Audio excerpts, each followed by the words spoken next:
queridos alunos, tudo bem com vocês? Estou passando aqui para responder as perguntas da terceira aula de sustentabilidade e responsabilidade social. Vamos lá? Então, o Carlos Roberto, do Polo de Mafra, diz: existe alguma ISO para ter o selo verde? Existem ISOs específicas, que falam de rótulos dessa parte, então é a 14028, toda essa família que vai estar trabalhando com a rotulagem verde. O João Sidney pergunta: por que laboratórios de remédios utilizam embalagens maiores do que deveriam?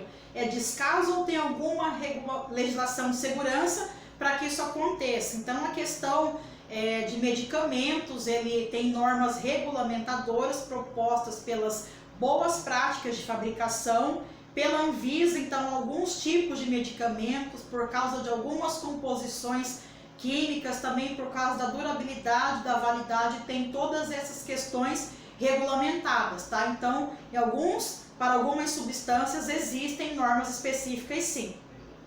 A Niceia, do Polo de São Paulo, República, pergunta: existe algum tipo de consultoria que visa orientar ou desenvolver o necessário dentro de cada empresa? Então, Nilceia, quando você for contratar uma consultoria, deixe claro com o seu consultor o que você precisa. Então, geralmente, consultorias que trabalham na oferta, na implantação de sistema de gestão da qualidade ambiental, de alimentos, de BPF, eles oferecem também consultorias para organização, como aplicação de ferramentas, 5S, ferramentas da qualidade, ciclo PDCA, orientação na gestão. Então depende muito, mas existe esse tipo de consultoria, sim. O Wanderson, do Polo de Várzea Grande, pergunta: professores, o que o governo tem feito para incentivar as empresas a entrarem no caminho da sustentabilidade? Então, os incentivos do governo principalmente aparecem por questão de legislação, mas existe já um movimento que fala de licitação sustentável, de uma compra sustentável por parte de órgãos públicos. Então, é uma forma de incentivar também. Alguns programas, como o ICMS ecológico dentro do município, ele pode também ser uma forma de incentivo às empresas a trilharem no caminho da sustentabilidade. A Kátia pergunta: e a empresa que não investe em sustentabilidade e causa danos ao meio ambiente, seja involuntariamente, como jogar embalagens no mar? Existe alguma punição? Sim, Kátia, se for pego essas práticas insustentáveis, a empresa vai pagar multa, vai sofrer todas as sanções penais, então tem uma lei específica ambiental, a 9.605 de 98, que vai falar sobre a lei de crimes ambientais. Então a empresa pode responder sim, além de ter sua imagem manchada perante o mercado de trabalho. A Nilceia novamente pergunta: no exterior, todos os rótulos indicam o tipo de reciclagem na embalagem. No Brasil, ela percebeu que na maioria não tem. Com isso, ela imagina que o descarte pode ser feito de forma inadequada e isso deixa de ser sustentável. Mesmo que as pessoas procurem ou indiquem fabricantes verdes, indicar o símbolo não poderia ser obrigatório?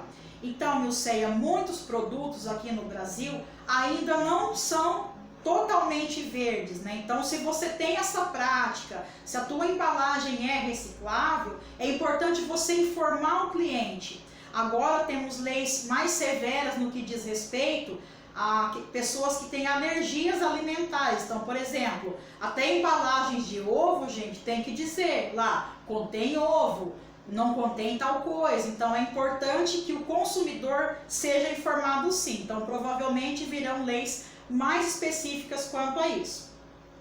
Edivaldo, do Polo de São João de Meriti, pergunta: e quanto ao greenwashing ou a lavagem verde? Esse tipo de prática é prejudicial à empresa? É sim, traz imagens negativas para a empresa perante a sociedade. A Aline, do Polo de Barbacena, pergunta: a ISO 14001 fortalece a imagem da empresa? Com certeza, Aline, são práticas ambientais que são feitas e existe essa certificação que comprova esse compromisso da política ambiental da organização. O Carlos pergunta, e a OSAS 18001 são interligadas? Carlos, vamos deixar claro só um tópico aqui. A OSAS 18001 era bem claro, tá, gente, a norma de Sistema de Gestão de Segurança no Trabalho. Essa norma, ela caiu. Então, o que aconteceu? No ano de 2018, ela caiu, então as empresas têm até 2021 para fazer a migração da norma. Essa norma foi substituída pela ISO 45001. Por que essa norma foi substituída? Para realmente as empresas conseguirem trabalhar com um sistema integrado de gestão. Então, se você pegar o sumário da 9001, da 14001 e da 45001 que substituiu a OSAS, os sumários são idênticos, mas cada norma tem a sua especificação. Tá? 9001 continua sendo qualidade, 14001 meio ambiente e segurança no trabalho 45001. Existe essa ligação entre as áreas ambientais, porque para você fazer o manuseio de um resíduo, muitas vezes, você precisa cumprir normas de segurança. E pensando também na qualidade do seu produto, você também tem que pensar nessas normas de segurança, mas também pensar em descartes inadequados. Então, todas essas normas e a área ambiental, a área de segurança, seja no trabalho, seja alimentar, e a parte da qualidade, gente, elas são bem interligadas, tá? O Rodrigo dos Reis, do Polo de Varginha, diz: quando uma empresa cumpre os requisitos da 26.000, então lembrando para vocês, a 26.000 é a norma de responsabilidade social, tá? Há necessidade de algum tipo de verificação ou orientação por algum organismo certificador? Rodrigo, excelente sua pergunta, porque essa norma, ela só traz recomendações. Nada que está nessa norma é obrigatório seguir. Professora, mas por que as empresas seguem essa norma? Porque se você pegar a 26.000 e comparar com a nossa, que é a 16.001, a 26.000 ela contempla mais a área de responsabilidade social.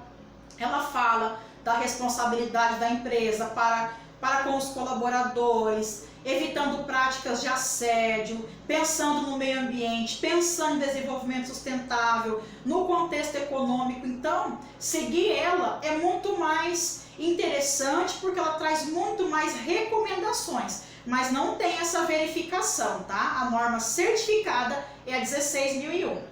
O Marcelino, do Polo de Guarulhos, pergunta: o que fazer quando uma empresa, para ser construída, é feito o desmatamento de uma área e depois de construída essa empresa busca certificação ambiental?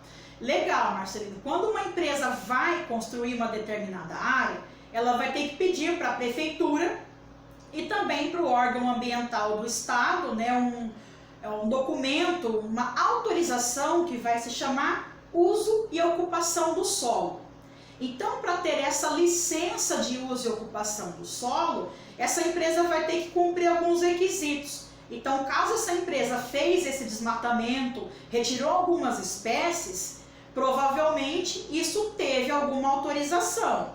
Então, ela foi, né, ela teve autorização para fazer o desmatamento, agora ela busca certificar. Ok, mas quais são as práticas sustentáveis visto a esse impacto ambiental que a empresa causou? Então, isso tudo é analisado, né, pelas certificadoras, mas se a licença estiver de acordo, não cabe a certificadora questionar, tá? Então, nesse caso, é mais a questão de licenciamento por parte da prefeitura e do órgão ambiental que autoriza a empresa a operar naquele local. O Marcelo, do Polo de Imbituva, diz: quais são os órgãos capacitados a certificar uma empresa? Legal! Então, nós temos a ABNT, mas tem os organismos certificadores. Então, esses organismos certificadores recomendam a empresa para certificação. Então, por exemplo, tem a BSI, que é uma empresa muito séria, tem várias empresas que podem estar fazendo isso. Eu vou passar isso para a professora Andréia passar para vocês, tá? Então, procure uma empresa que tem, que seja certificada pelo Inmetro, que represente isso tudo certinho. A Beatriz do Polo, de Luiz Eduardo Magalhães, pergunta: as empresas são obrigadas a desenvolver produtos com marketing verde? Não são obrigadas, tá? Existe algum incentivo do governo? Ainda não existe um incentivo concreto, mas as empresas que já estão atentas quanto a esse movimento já estão pensando no que fazer de sustentável para garantir a sua perenidade no mercado, tá? Então essas foram as perguntas que ficaram sem responder na aula. Agradeço a participação de vocês, tivemos uma aula excelente. Espero vocês até amanhã. Temos convidados também, gente. Um grande abraço, até mais!